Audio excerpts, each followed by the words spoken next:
Kaixo nire super txiki eta super familia. Zer nugu zaudete itziar naiz, aurren mentorea, psikopedagogoa, reiki eta heziketa fisiokoko irakasle.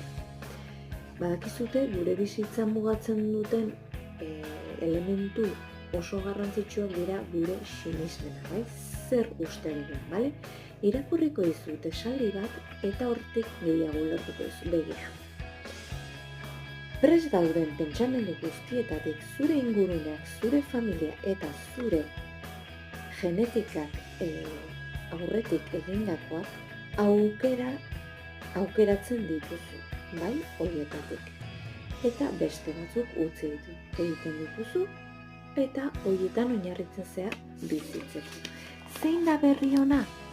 Zuk aukeratu ditzakezula nahi dituzun sinismenak. Eta horretan lagundu zaitzaket nahi baduzu.